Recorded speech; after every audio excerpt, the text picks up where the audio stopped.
Nash is an interesting fella.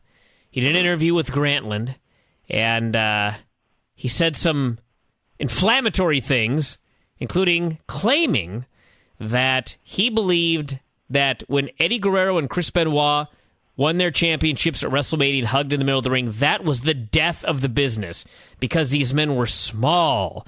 They couldn't walk through the airport and attract anybody's attention. And I've been in airports with Chris Benoit, and you know what? He's not that small.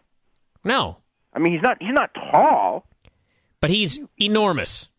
He's pretty damn thick. Well, and I've actually been in an airport with Eddie Guerrero too, and you know, Eddie Guerrero's not that small. You know, he was short. You know, he's short. But these are big men who would attract attention in an airport.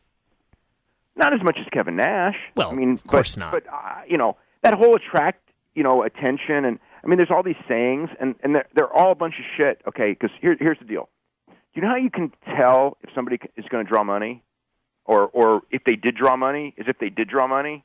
It's like after you've drawn money, you can't say that you can't, and after you've never drawn money, you can't say that you can. There are two possibilities here. One, Kevin Nash has no idea what he's talking about, and he's a fool, or he's fucking with you all.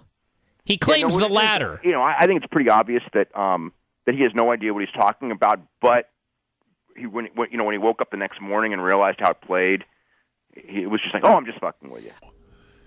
You know what the problem is? There's so many sheep in this planet. You know, it's just like everybody, you know, if they haven't dropped yet, you know, go up on the second floor, get on the peak of your garage, jump and see if you can get them to drop. You know, I have a set. I'm not afraid to say what I want when I want to. I got an opinion. If you want to know what it is, all you got to do is ask me. I'll be more than happy to tell you. If you don't like it, I'll just talk louder.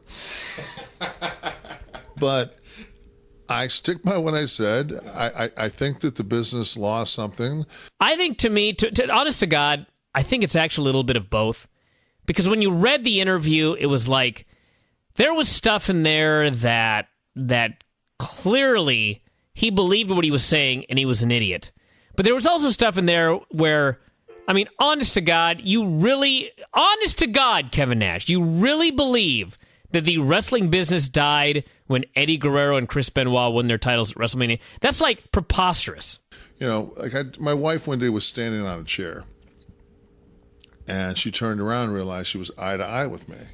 And she said, "My God, this is how you see the world?" And I said, "Yeah." She goes, "It's amazing." Yeah. She said, "It's such a different perspective." Yeah. And I said, "It really is." So, you know, there's the old saying, until you walk a mile in my shoe, until you actually walk a mile in my shoes at about 6'10" and a half, then maybe you'll get my perception is the way it is. I take nothing away from Eddie. I take nothing away from Chris. They were great talents. I just think that people look for superheroes and people look for action heroes to be bigger than life. Yeah, no, I don't think that he. I don't think he can't really believe that. I don't even want to. I don't want to try to guess what he believes because, you know, let's face it. I mean, after the run he had as a booker in WCW, you know, I mean, you got to really warp your brain to try to figure out how that brain works. Well, see, you know, there's been a lot of people that said I was a horrible booker, but I've actually booked myself in the best angle of all time. I'm retired. And since they're paying me big money, they decided that they would put me on the broadcast team to try to recoup some of those funds. When did y'all switch to Kevin Nash having a book? That was towards the end when, quite honestly, I was fried. There were things going on the business side, internally at Turner, Time Warner, AOL, that my brain was in a freaking blender. You're talking about when things kind of started going awry. It was the merger with Time Warner, AOL? Well, there were two. There was the Time Warner merger, which was a real challenge. And then when it became AOL Time Warner, it just got ass ugly. And then the reality hit. They changed everything about the way we did business. And that was the beginning of the end. And that's about the time when I brought Kevin in, because my head was I was crushed. So how did he do for you? If he didn't have the the support. People looked at him as being, taking care of himself, and it was a bad situation for him. His intentions were there, right, and his capabilities there. Kevin's a bright, talented guy, and he smart. could probably do it right now. But back then, coming off of everything that we'd come through on the NWO and all the crap that went along with it, it was horrible timing for him. Eric was gone, and it was time for a new beginning. And Bob Mould was brought in, and I was told that. And I didn't know Bob at all. And there were some people in the company who goes, you would like him because he has a logical mind to the business, and obviously they had gone about a year without anyone like that. and basically you were there for about just a couple of weeks, and they brought in Russo. Yeah, what had happened, I got brought in, I think Eric left it was September 9th, if I'm correct, because I remember it was 9/9/99, and I don't know if there was any irony in that or not, but... Kevin Nash, you guys are awful hard on him.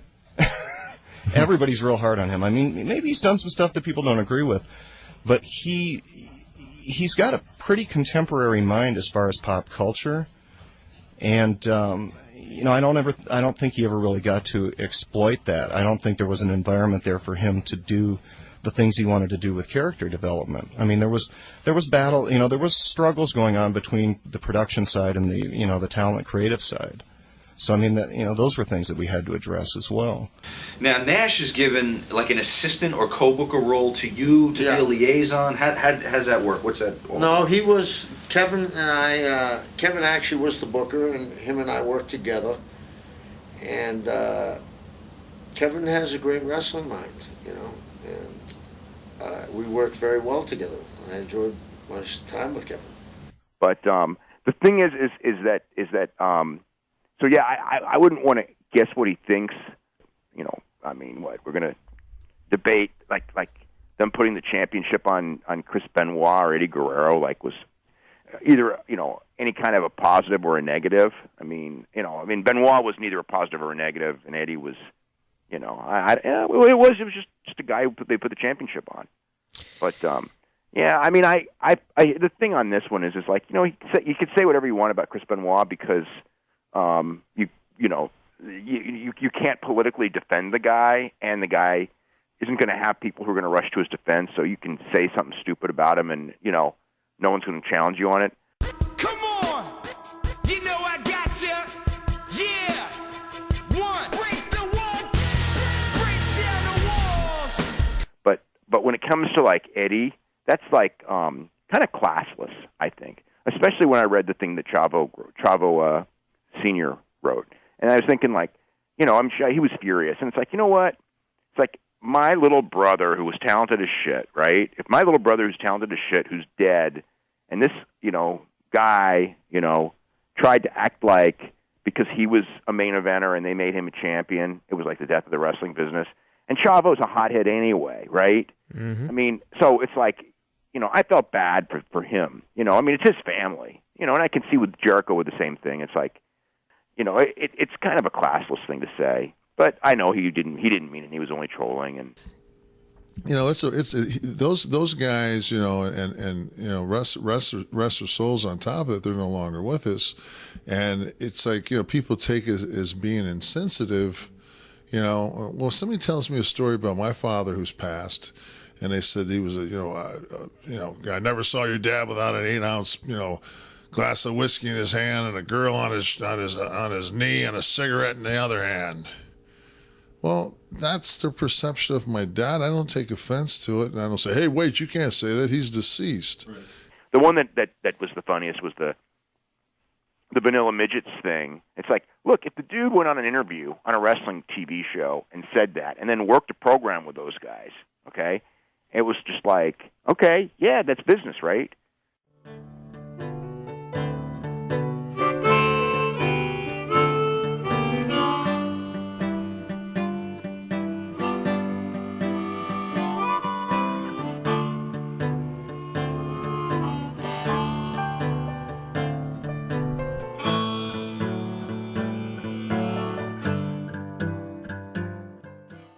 Now, your initial suggestion is to get the belt on Nash.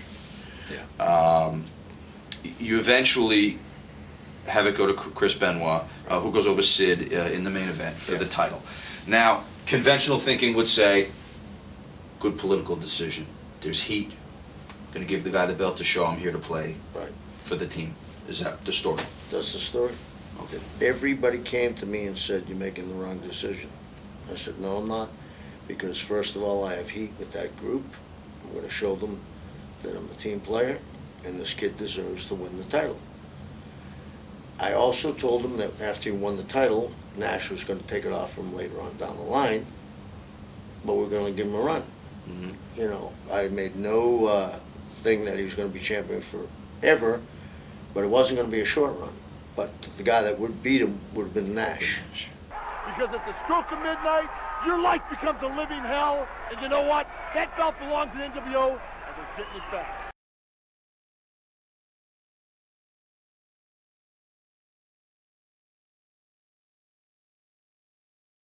The fear was, you know, when I said rumors in this business breed rumors, and then the rumor mill starts, and then the spin-off and the stories and blah, blah, blah. It was, he's making you the world champion, but he's going to screw you. Hard for me to swallow that one.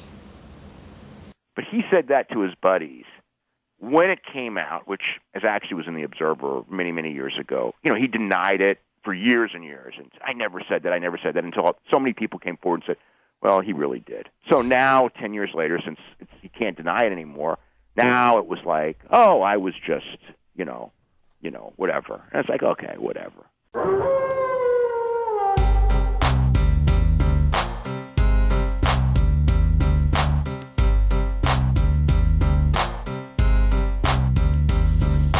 Wolfpack is back, cause I'm mass destruction. Gastro's here, the bad boys are wrestling.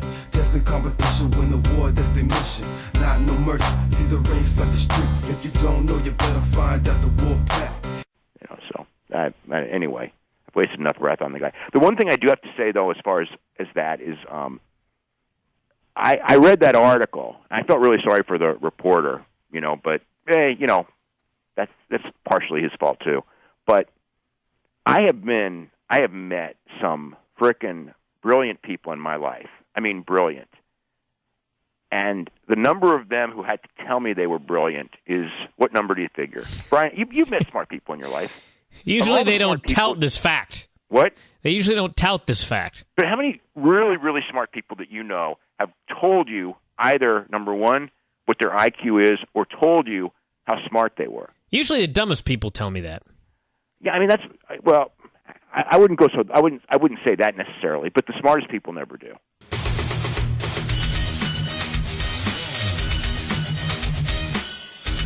Finally, looking better than 10 movie stars, it's the video version of the Super Genius on Chairshot Reality. One more for the good guys. For Chairshot Reality, I'm Mark Madden. I am the Super Genius, and yes, that means a lot. For while I cannot prove I am, you can't prove I'm not.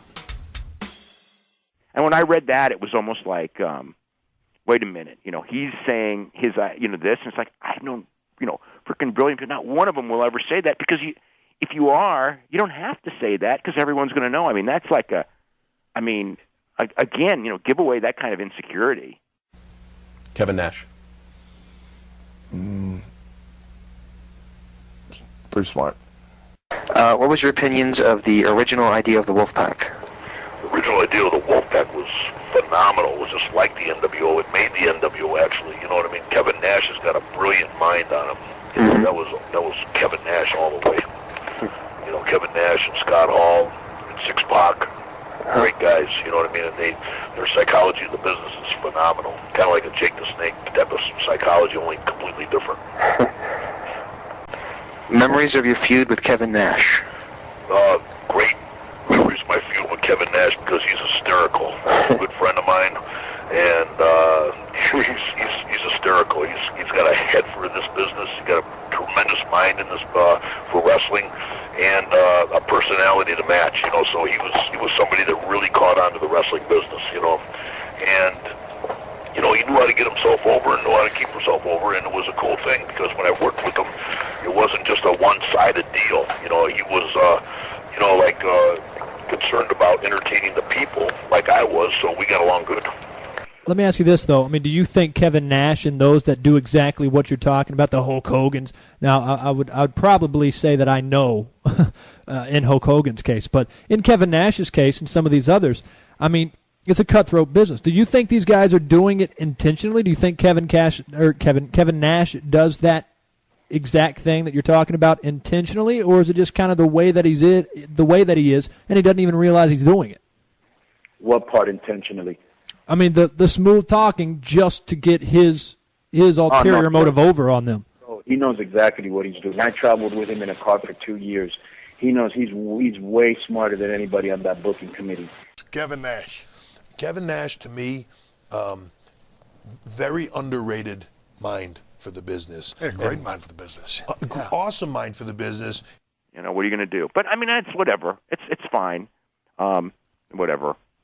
I mean, we could go, you know, there's a million facts you can debate. You know, look, if someone was successful, the numbers will indicate they're successful. I mean, I could talk about it all day, but I think, you know, sometimes a picture says 1,000 words. That's true. What I basically did here was I constructed a graph. Oh, wow. And, all right. It starts in 1993. You can see with Hogan and what he drew that year, which was after.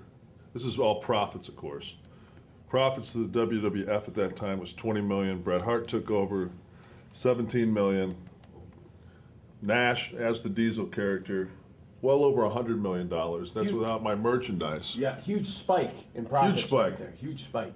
Largest grossing champion in the history of the business, including merchandise. Merchandise would be a separate chart. Of course, Austin, a great run. Austin, nearly up there with my run, but nowhere close. And of course, the drastic drop off with Rock there after the Austin era. So that, in a nutshell, that kind of shows where the businesses went. Of course, at this time right here, the NWO spike that I, with me at the helm, would have surpassed all this and the $300 million. So really, you just took your spike from the WWF and moved it. And just moved it over to WCW. Spiked them too. Right. Yeah. Wow. That's a lot of spiking. You know, when that WrestleMania that he talked about did, over 1 million buys. The WrestleMania that Kevin Nash didn't headline, even though he says he did 300,000. So I mean, and again, it's different eras, and he was champion when the business was was really bad, and those guys were champions when the business was, struggling for sure. But WrestleMania was far more established. So whatever. Maybe journalists, Dave Meltzer, guys like that. What the hell does Meltzer know? A little puke.